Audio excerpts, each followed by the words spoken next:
Welcome back, everybody, to the World Championship Series.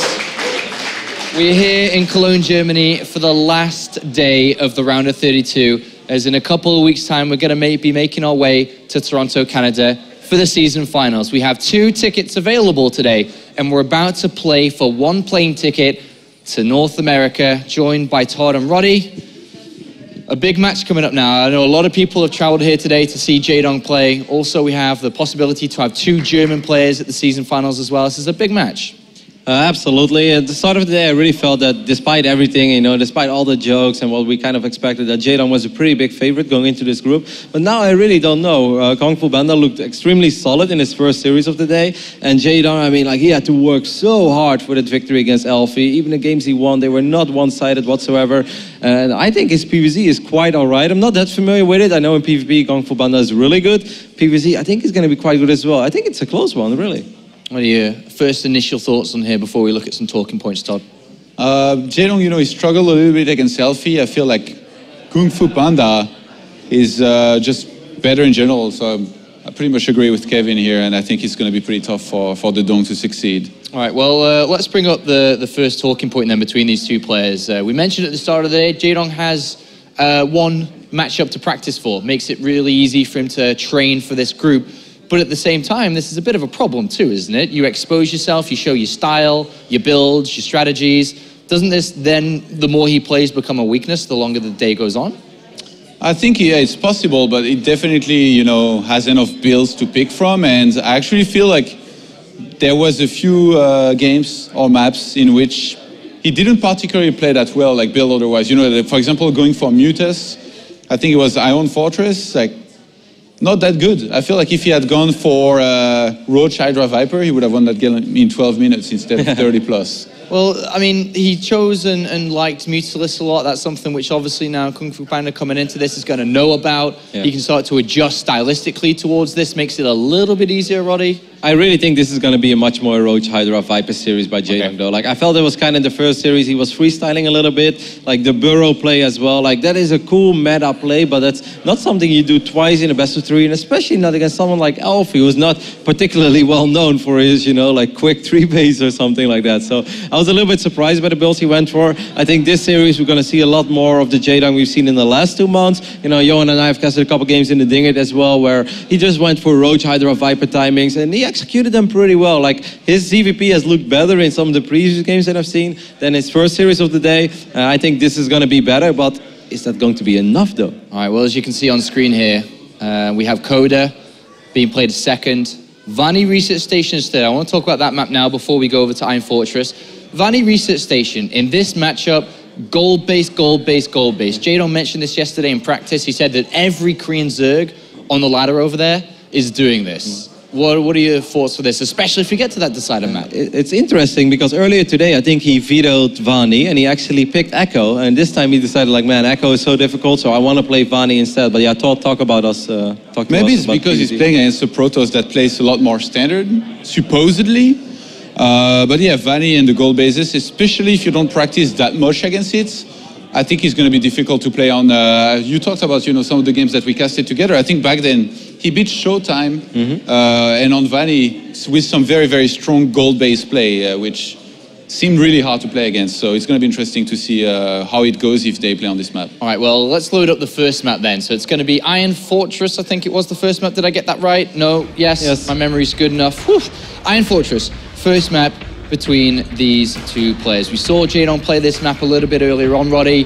How do you think GunGFuBanDa is going to come into this and adjust differently towards Jaedong compared to what Elfie did, or don't you think that's the case? It's a little bit tricky, because if I was GunGFuBanDa and I was watching that series and you had the full vision like we have as observers, you'd probably look at it as like, man, if he does that build against me, I'm just going to go 3-4 gate pressure with some Stalkers. He doesn't have Zergling speed, but that is a very hard call to make, because if you do wipe in 4 Stalkers or 5 Stalkers and suddenly speed finishes up and you're forced to recall out, or you even end up losing those Stalkers, then you're in a little bit of a disastrous position. It's tricky. Like, what Jaedong did does mess a little bit with maybe the mindset that GunGFuBanDa had all along.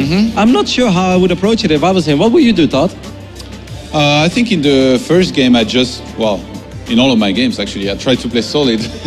Just play with Blink Stalkers, take a third base, scout with hallucination, and then from there kind of see what he's doing, because Jaedong, I feel like, even though his execution is good and he's good at adjusting, if you can really read what he's doing and you play a straight-up game against him and you play it well, I do think that you can win. All right. Well, are you worried about? Sorry, Sean. Yeah. Well, if you would just play very standard and straight up, your robo is pretty late with builds like that. How would you deal with the burrowed circling?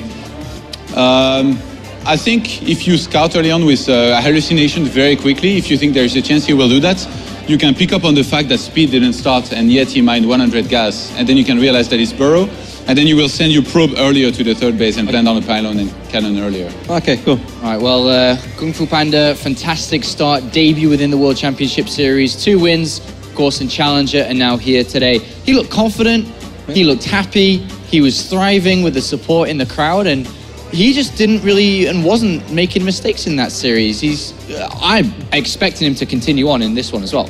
Yeah, I do think he's going to play a little wilder in this series as well. I've got a weird feeling that we are going to see, at least in one of the 3 games, Iron Fortress is very hard to cheese, but in one of the other games, I think he's going to do something very crazy early on, or maybe a massive 2-base all-in, and then in the other 2 games, or maybe just the other 1 game, if he ends up winning it, he's going to play very solid. But I totally agree with you. He looked very calm. For someone who makes his first WCS Premier League appearance, the way he played those PvPs against a pretty crazy player is like, well, that's actually a job very well done, sir. When did you both first find out about him as a rising player in the European scene? Maybe you played him on the ladder a couple of times. I actually think he was already playing ladder at the time that I used to work in this building. So like 2011, 2012, he was already a ladder player. I think he's just been slowly rising to the top.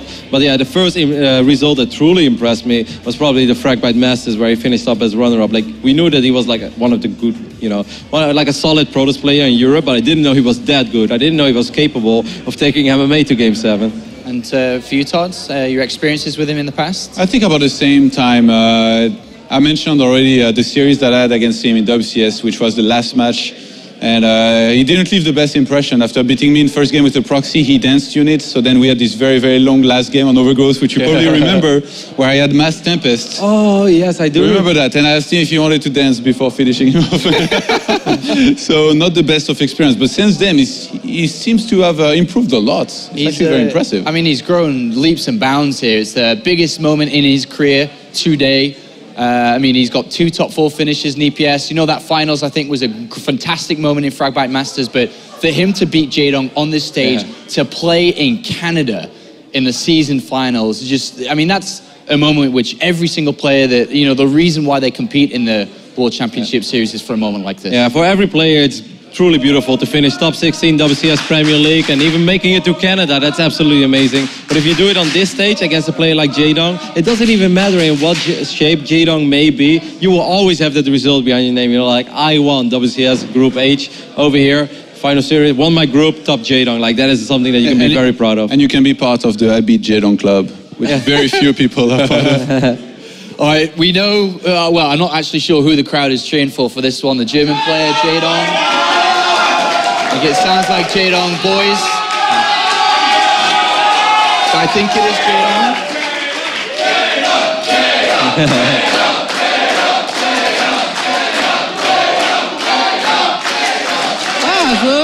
It's a little bit of both. We've had Jaedong chants, we've had GunGFuBanDa chants. All right, before we go to the game, I need your prediction, expert analysis. Which way do you think this is more than likely to go towards? Roddy? Todd first. Roddy, you first. Roddy? Damn it. In the start of the day, I said Jaedong, but I kind of changed my mind. I actually think GunGFuBanDa can take this series 2-1. All right, and Todd? I think, even though I think it's going to be close, I think I'm going to go to Dongzhu. I want to put you on the spot, actually. This button here that you close all the way to the top kind of bothers me. So I want you to make a prediction. And if you're wrong, you're going to have to open one of these buttons. Okay, let me think. Who would I go for? Now you really need to think hard. I know, I don't get to make these calls anymore since I've picked up the hosting mic. I mean, I guess Red Eye used to do it, so I might as well. I will go with Jaedong. All right, casters are ready for the game. It's time to head over. It's going to be Kalaris and some expert analysis with Pig as well. We've got to live up to some big words there. Expert analysis. I'm hoping for you, Pig. I'm hoping for you. I'll talk some words. There'll be some StarCraft on the screen. We'll have fun either way. Okay, good stuff. All right, so here we go. It's the winners match with GunGFuBanDa going up against Jaedong. And now a lot of people obviously look at this and expecting Jaedong to do well. I mean, looking at this group, people are expecting Jaedong to do well despite the volatility and all of these Protoss being as crazy as they are. Is he able to do it here against GunGFuBanDa? I think it's going to be a tough match. I think definitely he's the favorite going into it. He's got so much experience, you know, no matter where he gets in a hard spot, he plays it pretty well once he's up against that wall. Yeah. I really think Jaedong's got a bit of an edge here, but I think GunGFuBanDa's he's going to make it hard for him. He's going to make this a really tough match. All right, well, let's get into things. The first game in this best of 3, as we have spawning up to the top left-hand corner, it is our German representing Planet Key Dynamics. It is GunGFuBanDa.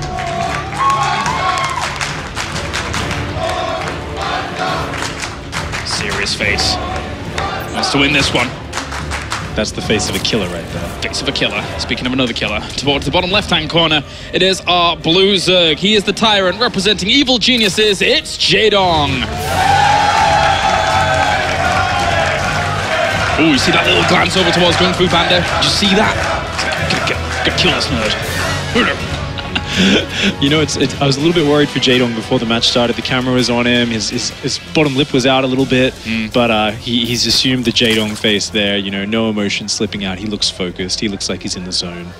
All right, so let's see if we can stay in it. GunGFuBanDa had a interesting, of course, we haven't seen much of his PVZ lately, but he had an interesting series against Lambo in the grand finals of the ESL Meisterschaft about a few weeks ago, where unfortunately for him, he did lose out in that series. It was quite the close series, but a lot of what we saw from people like Lambo was the kind of mid-game focus and just being able to eventually run over like someone like GunGFuBanDa. So is Jaedong able to kind of do similar things like that? Of course, we already saw how he played out his first series, which was, you know, pretty successful despite all the craziness that was going on.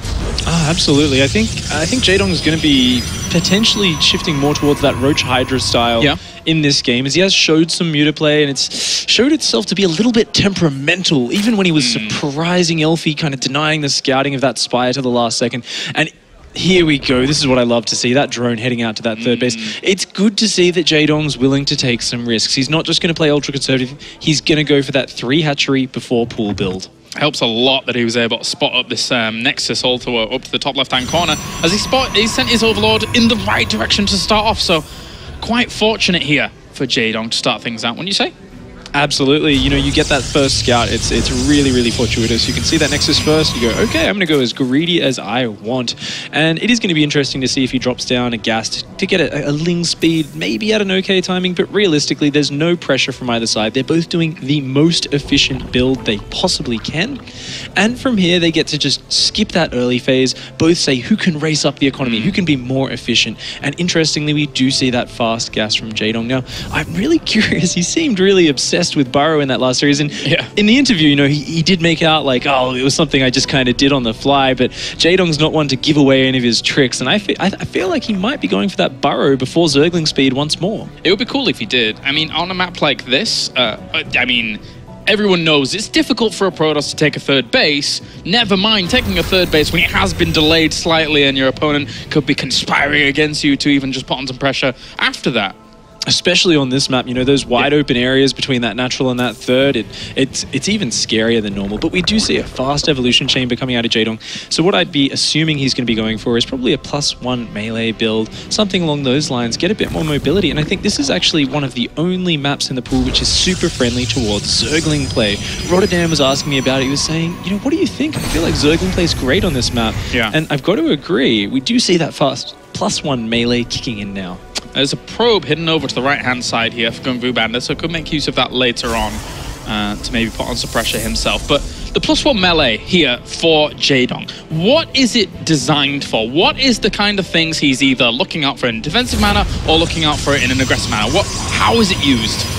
It's really going to just boost up the aggressive power of those Zerglings. dealing with fast pressures, because he's getting that before he even starts Zergling speed. I mean, by the time a Nexus First can do anything, any gateway pressure, that's going to be kicking in, and those Zerglings will be able to shut down pylons, even go toe-to-toe with Zealots, which normally they have a tough time against. All right, well, 4 gateways have been thrown down here for GunGFuBanDa, and this probe is on the move. He's on the hunt. So 5 gateways, 6 gateways. Oh my god, GunGFuBanDa. This is a lot of aggression he's going to be putting on here, but with the +1 melee started as quickly as it is, surely he has a bit of an easier time against this at least. Absolutely, and look, he's even taking this tricky gas down on the bottom side of his natural. It's kind of a fake gas. He doesn't really need it at all. He's just showing it, but unfortunately for him, Jaedong hasn't actually seen it. His Stalker chased it away. Jaedong, though, has no idea this is coming just yet. There's no Roach Warren in sight. And if there's enough Zealots up, even +1 melee Zerglings are going to have a tough time. This is the first time Jaedong sees this pressure coming, but does he realize what's behind it? Yeah, he's thrown down Sport Crawlers, so right now he doesn't really have much of a clue. Investing into those is going to be pretty much for nothing at the moment, unless, for example, the Mothership Core flies too close to them, but that's not really going to happen. For now, there are pylons on this right-hand side. He does spot one of them as well, though, so a lot of Lings are going to key into a production here. And a very nice surround, luckily managing to pick off some of these units while they're in low numbers. This is what Jaedong needs to do. He needs to keep surrounding these numbers while they're in small groups and go from there. Now he realizes there's pylons coming in, there's more units warping in, seeing these Zealots and Stalkers grouping up at the back. Jaedong is in panic mode now, just massing Zerglings, but he doesn't have a Roach Warren. He can't let the numbers get out of control. He needs to fight this while the army is small, or those Zerglings aren't going to get the surface area. It's so funny that Mothership Core is actually taking quite a bit of damage to that Spore Crawl after I mentioned it before, but this is 6 gateways worth of production. This is very, very powerful. He's going to actually get this pylon at the back here by the looks of things. If he's not careful, he's actually just going straight for the wraparound on this army with the Time Warp there. The Mothership Core has fallen, so he can't really get out of here at any time, and didn't have any energy for the recoil anyway because he'd used that Time Warp, and he's been able to bottle up the Zerglings down towards the bottom quite well.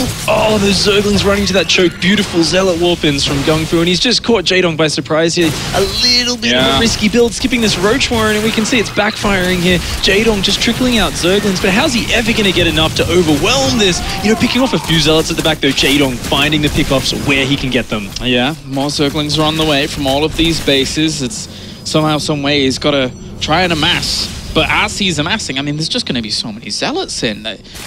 Is it much easier to shut this down with a Roach Warren is what I'm trying to say. Roaches are exactly what you need against this sort of build. These Zerglings are doing okay because of that upgrade, and they're actually getting a bit of surface area here, but once again, the Zealots on the backside just choke up this area. There's limited surface area. The Queens are kind of at the back, and look at this. Unit numbers are just going down and down, and Jaedong is just slowly getting whittled down, and his Protoss ball is growing in size at every moment. Yeah, good positioning from the Stalkers as well to allow the warping in Zealots to get through, despite it being a small choke point. So they were able to tank up the Zerglings quite well at the front. It's only the Queens that really stand in the way of them. Good transfuse there to keep them alive. More Zerglings will end up filtering on through, but still the firepower is in favor here of GunGFuBanDa, who is gonna actually continue on through all of this, and there's not much energy left for transfuses. These Queens will fall pretty quickly running away. This is that desperate moment as a Zerg where you go, oh, if I just had a bit more time, you know, I could have got that lair. Maybe I could have thrown down a Roach Warren. Feel like you've been a little bit cheated at this point as Jaedong, and you're pulling back. You're trying to find a way you can hold this, pulling the drones, but this is a desperate move at this point. GunGFuBanDa looking for a quick 1-0 here to start off this series. He's getting on top of the drones. The Queen's trying desperately to hold on, buying time for some of these more Zerglings, but it's not going to do it. GG. GunGFuBanDa, our German, takes the first game. Whoa, look at how happy he is with that. I mean, of course you're going to be when you take the first game in the best of 3 off the Tyrants. He has just such a determined look on his face. I like that. A little bit of satisfaction, but immediately back to his game face. He's just going, I'm ready for this, you know? And the confidence with that build is what really strikes me the most. That was just, you know, I'm going to go for this build. He knew exactly where to place his pylons. Jaedong didn't get wind of it early enough, and Jaedong never really got a chance to get an Overlord in on the far side of the base to come in and scout for anything else. So just a really good choice. On that map, you can't really check exactly what the Protoss is up to. Beautiful time to go for that build. Well, our second map is going to be Code here, Pig, to really decide this and keep this going. And the thing is that with GunGFuBanDa having these kind of builds available to him, Jaedong surely can't really take any risks now. Surely he has to open up in a standard way can be on lockdown and make sure that these kinds of things aren't going to occur again. Absolutely. You know, I was impressed at the start of that game seeing the 3-hatch before pool, even if it's a reaction to the Nexus first, trying to get that economy up. But maybe adding the melee upgrade on top of that, maybe it was just pushing a little bit too hard, a little bit too fast. I feel like if Jaedong can maybe be a bit more comfortable in that sort of mid-game phase, he should be able to contest with a player like GunGFu. Yeah. I mean, GunGFu's a fantastic player, but I think what's always made me so impressed with this player is that he's confident, almost cocky to a point where he's not afraid to throw out these builds, and I think Jaedong needs to get into a position where he can exercise those experienced Zerg muscles of his. All right, well, we're getting onto it. Coda will be the map. GunGFuBanDa at the moment in this best of 3 leads 1-0. He is 1 game away, not only from going to Toronto to the round of 16, but banging himself a lot more prize money and a lot more WCS points. As we have spawning down to the bottom right-hand corner, it is that man himself. In the red, representing Germany and Planet Key Dynamics, it is GunGFuBanDa.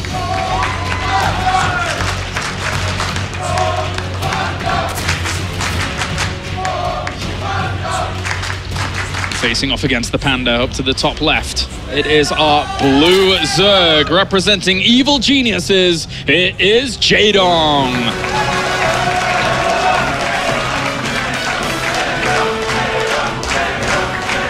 If there was ever a map to regain your confidence, to go into a very safe, solid sort of playstyle, Coda is the map for that. This is a map that doesn't really give any special advantages to GunGFu. Jaedong should feel confident here, getting into that more mid-game focused stage. GunGFu, on the other hand, though, he is a player who he used to, at least last year when I practiced with him quite a bit, favor quite a few different odd gateway timings. So he's got a lot of tricks up his sleeve, and especially some of those strange sentry sort of pressures we saw Elfie do in the previous game really caught Jaedong off guard. So I'd like to see Jaedong just get on top of that scouting, play very, very solidly, and we do see him going for that hatch first. I mean, GunGFuBanDa here with a game in hand, does he throw caution to the wind and just say, well, I'll try something like that again, and if I get a 2-0, it's Jaedong, I'm in the round of 16.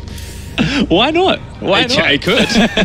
I think it's a great, it's not a bad move at all, but it comes down to, does he have the right build for the map, for the situation? You don't want to do something in the same vein as what you've just done. Jaedong's going to be looking out for that. Yeah. But there's definitely an opportunity to hide some DT tech to do a fast Blinkstalker timing. There's lots of different builds that Protoss has at their availability that can just kill a Zerg player, and it's usually the strongest Protoss players, those PvZ masterminds, that are the best at doing that.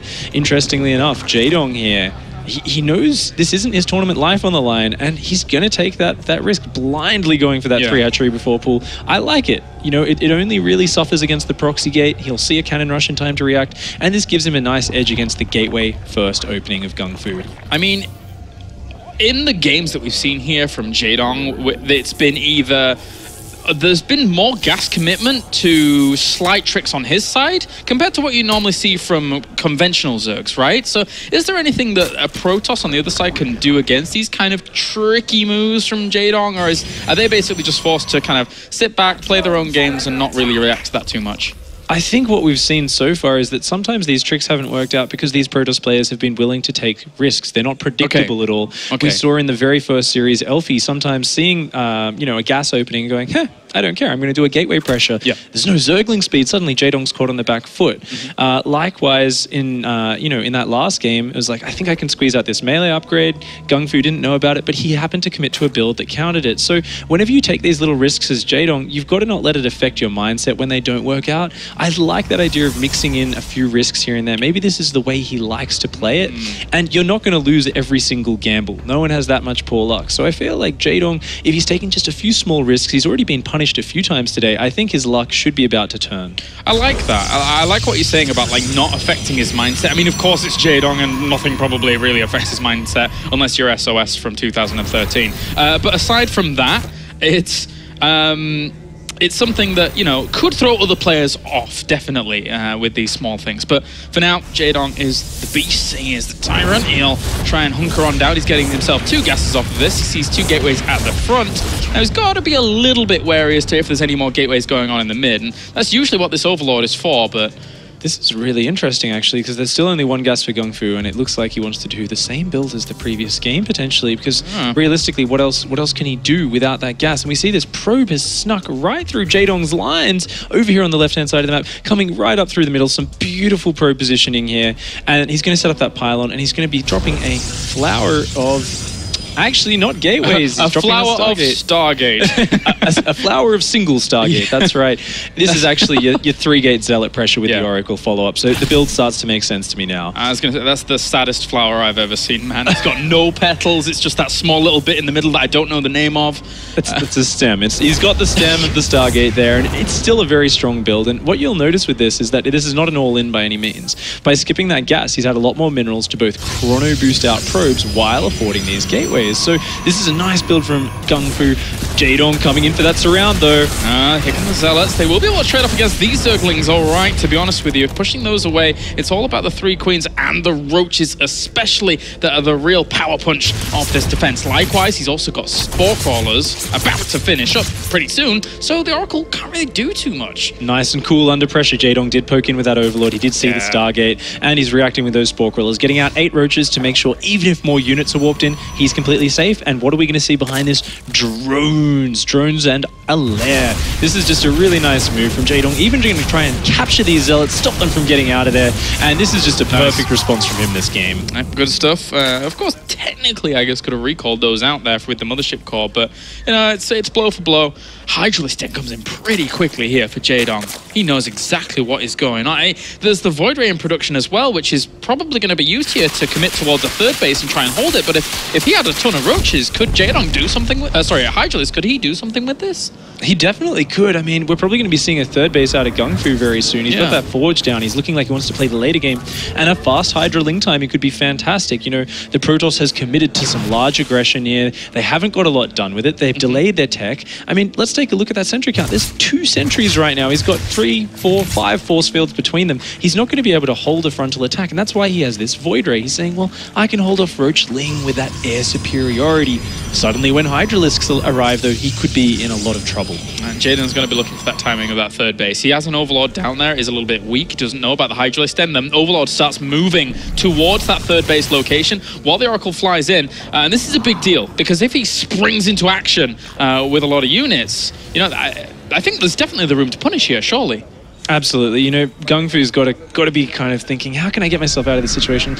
You know, I'm going to just go down my standard route, but this Oracle hasn't killed a single unit. It's low on life. Okay, I can see a Hydra Den. I can see some good drones, but he's got to feel that he's a little bit behind at this point, and he has got to find a way to push forward. It looks like he's opting for sentries and blink. It's that solid Protoss defensive style, but playing from a bit behind, you are a little bit vulnerable. So the next big choice, I think, comes from Jaedong. Is he going to commit to that timing or not? Void Ray finds this Overlord, which obviously has already found that 3rd base. So, yeah, you're right with the blink and the sentries, etc. He's going to try and whack Jaedong with that baguette, and those Hydralisks, well, hopefully that's some bread. Oh, even there's a pylon actually over for the 4th base here. So he could actually warp in something and try and deny that soon, could GunGFuBanDa. Yeah, it's a nice little location. You could even wait till that hatchery is almost finished. Yeah. Really wait till the Zerg thinks, okay, my 4th is about to be up. That's a big long-term investment. And suddenly it's gone to a couple of Zealots. In the meantime, though, we don't see Jaedong putting down that infestation pit. It doesn't look like he wants to go for Hive here. It looks like he wants to commit to this timing, and it's going to be a huge Roach Hydra timing. He's going to be coming with a total of about 18 Hydralisks, rallying in even more Roaches behind it. And we can see he's already clearing out the rocks for it. The Hallucinated Phoenix Scouts are getting shut down by these Spore Crawlers. So GunGFu, he's having a tough time figuring out exactly what Jaedong's plan is. 2 Zealots warped in up to the top right to eventually deny that once it ends up getting going. And he's actually just going to walk in before it even finishes. So there is potential here that Jaedong can cancel that and keep that alive. Yes, but let's finish anyway. You know, I don't think Jaedong minds too much about losing that. He knows he needs to use his army right now. GunGFu wants more than anything for Jaedong to turn his whole army around, but Jaedong's just splitting off a few units up there. He's going to accept that loss, but he needs to hit now because look at that supply lead. There's so many Roaches and Hydras, and this DT Shrine, this tech's about to come in. Maybe if GunGFu can get some DTs, he can buy enough time to defend here. Yeah, it also doesn't have an Overseer at all, so if he warps some of those in, that would be very, very important. It actually revelates the entire army here, so yes, you can see it, but it's actually sieging up this location. There's going to be a few cannons already actually going down. at the front of this base, and DT is actually going to work on some of these units as well. As I said before, there was no Overseer. The Overseer morphing in now is way over the other side of the map. There's one right at the back as well, but it's nowhere near for this to continue on. What a beautiful move from GunGfu there. I was thinking, DT Shrine, are you mad investing in this when you're a little bit behind? But turns out he knew something we didn't. And he knew that this could potentially buy him the time he needs to get up more units. He's now morphing those 2 DTs into an Archon, trying to get more Stalkers out, more cannons. He wants to hang on. He needs to get to that 130, 140 supply mark to hold on against this Max Zerg. But Jaedong is looking relentless here. Yeah, we're seeing the Overseer technically can come and join this fight whenever it needs to now. And even still, GunGFuBanDa doesn't really want to separate himself off down in towards this army. It's still quite the force indeed. 134 army supply against 47. This is now unstoppable here right now for Jaedong. As he's looking to tie up the series, he's lost a few workers at the back of all of this, but how do you stop this army here? There is just too much Zerg here. I don't know if it can be done. There's just so many Roaches and Hydras coming. Jaedong being patient, still got units out in that open area between the 2 bases, and he's lured the Protoss down there for that Zerg sandwich. Tasty, tasty Protoss filling in there. Nom nom nom nom. There's actually not that really many sentries at all, so not many force fields, and they're all gonna fall down here at the 3rd base. As much as he tried to orchestrate a good defense, he had absolutely nothing really to be able to greet that. So he is taking massive amounts of damage. It's actually cleaning up quite a bit of it, but I imagine the reinforcements could, well, just do the business, completely seal this off. Absolutely. It was an admirable attempt there from GunGfu after so much of his commitment into that early game pressure just completely floundered, did nothing. You know, he was quite far behind, and he almost hung on here, but as the 2nd wave comes in, we see that it's spiraled out of control, and from here, GunGfu is going to have to accept defeat. There you go. GG. Jaedong is able to tie up the series here in this best of 3. And make sure that he keeps his hopes alive for that 1st place, all importantly in this group.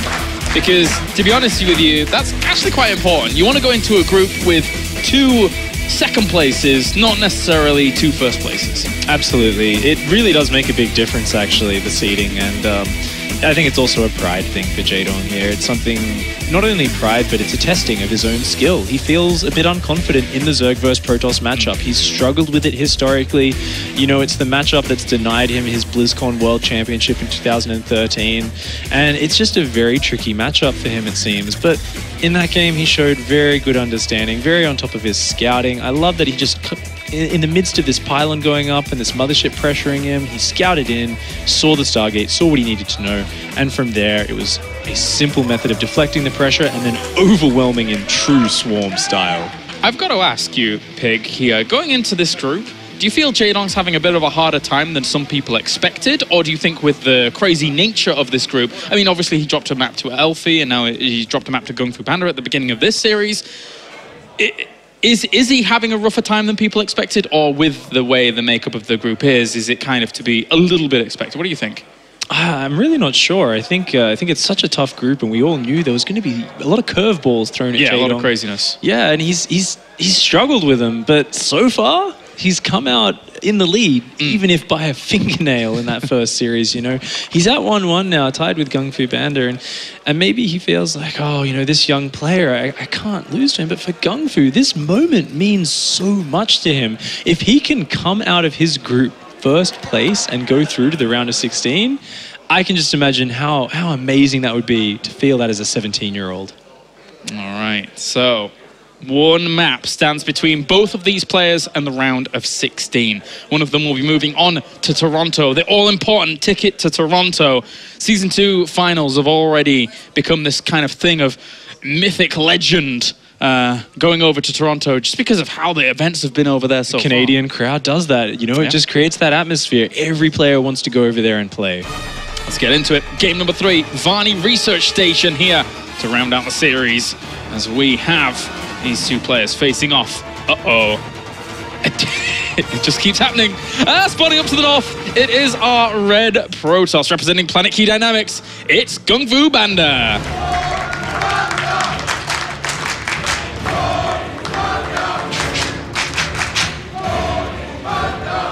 There it goes.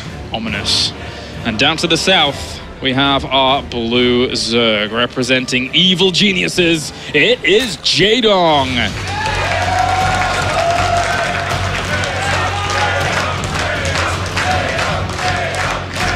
this point, Pig, the hunter may become the hunted. Absolutely. GunGFuBanDa is bringing the fight to Jaedong.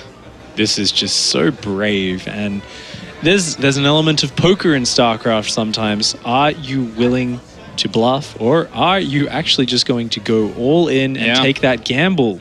And I think being able to do that as a young player like GunGFuBanDa, you know, with so little experience on this stage, but managing to do that, it is a really, really brave move from him. Very courageous, shows a lot of confidence. All right, so 1 gateway's down there already. Probe sticking around.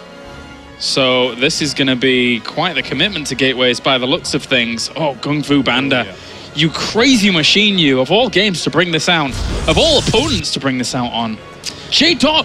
Oh, looks like he's going to be going for that hatch first on the gold base, and he doesn't necessarily have to go 3 hatch behind this. This has become more common recently though, right? Just gold bases on Varney? It really has, and I think seeing the last 2 games in 3 hatch before pool in both of them, GunGFu might be thinking, you know what? Is he going to miss this? Oh, the Overlord changes direction, and that is absolutely massive. You know, GunGFu here, he's really hoping that 3rd hatchery goes down, and by the look of it, 17 supply. Oh my god. Looks like Jaedong is going to be opting for that 3rd hatchery. Oh my god. Well, surely this is just a straight up loss. I mean, unless you have... Well, okay, it's Jaedong, he's pretty good. The hatchery has gone down. It is official. This is almost always considered a build order loss, but there have been situations where magic can happen. Keep in mind, GunGFu still needs to micro these zealots exceptionally well. But it's just going to be so difficult for him to hang on. What's working in Jaedong's favor is that gold base is going to be finished up. He's probably going to cancel the 3rd base. But if he can keep the spawning pool alive, he can run drones to that gold base. And if the zealots don't get over there soon enough, maybe, just maybe, he can squeeze out some zerglings. And he's not even going to notice these as he goes up into it. So... Well, that's actually kind of in Jaedong's favor, that those drones will be mining gold minerals while this is all happening. Yeah. So Jaedong is now on a quest to buy time for this spawning pool finish. He needs to keep his units alive. He's cancelling his gas. He's cancelled his 3rd hatchery. He knows exactly what's happening. He has a sinking feeling in his stomach, but he is Jaedong. He's been up against the wall before, and he's worked his way out of these situations with micro. Right now, more than ever, he needs to have that sort of reaction. GunGFu doesn't seem to realize the gold base is up there. Hasn't sent a zealot up there yet, but he's just chasing these drones in circles. He needs to kill that spawning pool, or he needs to go and stop all of the mining. Right now, Jaedong is earning some minerals, and we see it right now. Oh, 3 spine crawlers at that gold base. Now he realizes exactly what is going on. He needs to get over there fast. But at the same time, 6 zerglings in production. I don't know if they'll be able to buy enough time here against 4 zealots worth. The zerglings are leaving as well. They're trying to run across the map. Oh my god, he needs some amazing hold position micro here. These drones need to hold position in front of these spine crawlers. These zealots cannot be allowed to kill them. But the spines are almost finishing, and once they're up, they're going to do so well against these zealots. Beautiful drone micro so far. Still 9 drones left against 10 probes, and the spine crawlers are finishing, and they are decimating these zealots. Yeah, they're going to be able to hold on for now. He's been able to keep 6 drones alive against 9 probes, and he's in the probe line with the zerglings. Jaedong here with the decision making, able to be able to, on top of this production and on top of this economy. Now 5 zealots somehow have to break this position. I'm not sure it's doable here for GunGFuBanDa, despite it being 25 supply against 11. The zealots, they need to amass it more. They need to do more. He can't take down this base. I don't think he can make it through these spine crawlers. He's trying in. Micro's one out of the way there. Now the drones come off the line again. Have to fight on against this. But the spine crawlers are going to be enough to clean this up here. More zealots are coming in from the back here. But he's held on. He's held on as Jaedong against a triple hatch opener. Oh my gosh, this is incredible. These zealots, they need to stop going in against these spines. He needs to go and kill the spawning pool, but he's trying to go for broke, but I don't think he can overwhelm it. The spine crawler micro. Oh my god. The only player that pulls back his individually hurt spine crawler is Jaedong, just showing us how it's done. So still this Ling disrupting the income up towards the top as well, so it's not exactly the easiest of things for him to produce 2 zealots at any time. Now another few zerglings have coupled up here with this to continue harassing here GunGFuBanDa, and it's 15 supply against 15 supply in a situation where he macro back 2 spine crawlers and was able to kill off all of the zealots, and now he's killing off every single probe. Jaedong here is making a brilliant hold, a brilliant recovery, as all of these probes are gonna fall down, and surely at this point GunGFuBanDa can feel it in his body. GunGFuBanDa is having the hardest of times. He's going to stick it out by the looks of things, but it is all but done, Pig. Absolutely, those drones are mining gold minerals, and there is a never-ending stream of Zerg that's coming across this map. These probes desperately trying to do something. Look at that smile, GG! He takes the series, ladies and gentlemen. Jaedong advances on to Toronto after a insane hold there against that 2 proxy. GunGFuBanDa, he knows when he's been bested. And hats off to him for trying such a build in such an important situation. But Jaedong he's looked into the face of death twice in this series, and both times he's somehow tricked himself out of death. He's got out of that situation. He's punched his way out of his grave. Unbelievable stuff. Unbelievable. What a play out of Jaedong there to be able to hold on against that. That means now GunGFuBanDa will be playing against Elfie in the final series. So Elfie got his wish. That's who he wanted to play. And we are in for another crazy PvP. Oh, I think GunGFu is handling it well. Look at that face. You know, he still seems kind of happy. He said, I went, I took the risk. I think that's fantastic. And I think we're going to see an amazing extra series after this. But right now, Jaedong must be just brimming with excitement at that hold. I can only imagine. I can only imagine. Obviously, GunGFuBanDa is one of the rising stars here in Europe. And, you know, we saw 3 very different games from him going up against what we're seeing from Jaedong there. But obviously, Jaedong, brilliant stuff, really cool stuff. I can only imagine in a pro gamer Zerg's shoes there, you are sweating a little bit when that kind of thing hits. More than sweating. You know, I have a highlight video of one time on ladder holding a 3-hatch before pool, and it's on my YouTube, and I'm so proud of it. And it's this unimportant, useless situation. To win that on this stage, to go out of your group, Jaedong. It's good stuff. It's only Jaedong could do it. All right, well, that means we can head over to the winner. Moving on to the round of 16, it's Jaedong.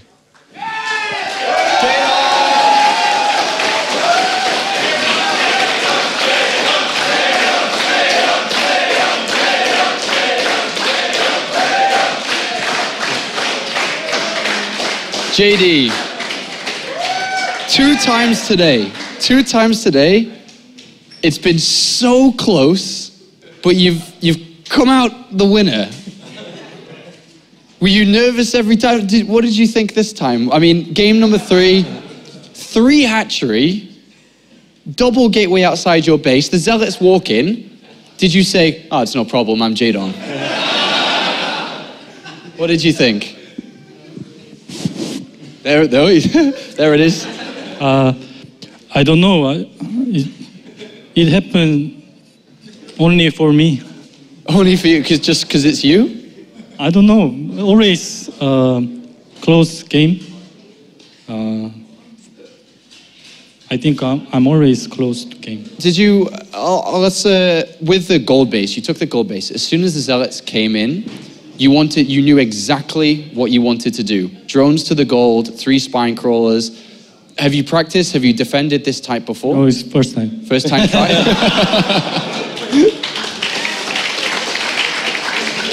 Roddy? I want to ask you a question about the second game, because game number 1, he surprises you with a big gateway attack. Game number 2, I think the start goes okay for you. And you want to make a big attack, but you lose your 4th base. You want to attack, and you see Dark Templar. Scary or not scary? Not scary.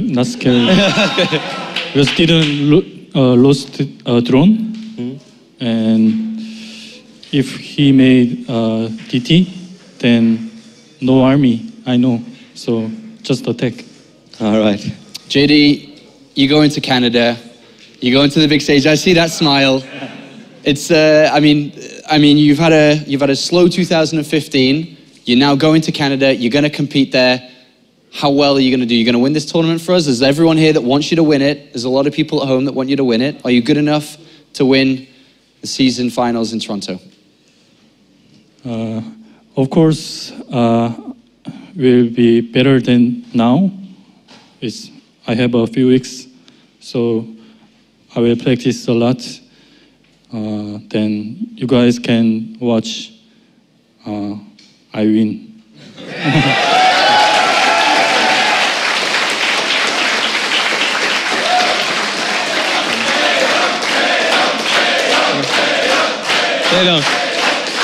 One more question. I think it's very unique when a Korean StarCraft player travels overseas and plays in a foreign country, in this case Germany. You go up against a German player and the crowd is still chanting your name over and over again. Why do people love you so much, Jaedong? And how does it feel? I don't know. Too sexy. Yeah? Thank you.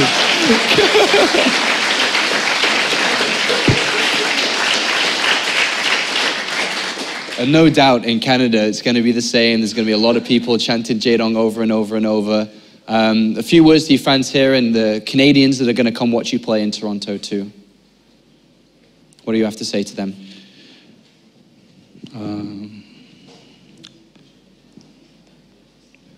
I will.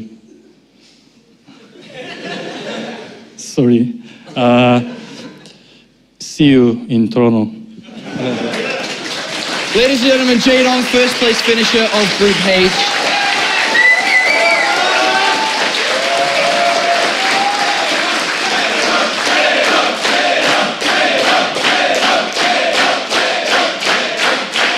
Every single time, Roddy, every single time Jaedong plays, it's always the same. Let's bring up the brackets now as we have one final game left to go this evening before we finish with the round of 32. And remember, we will be doing, Jaedong, you need to know this as well, we're going to be doing the groups for Toronto tonight. As soon as we finish with the last match, we will draw who plays who in Toronto. Our next match is going to be GunGFuBanDa as he attempts a second chance at going to Toronto. Or can the Finnish Protoss stop him in his tracks? We'll be right back here at the World Championship Series.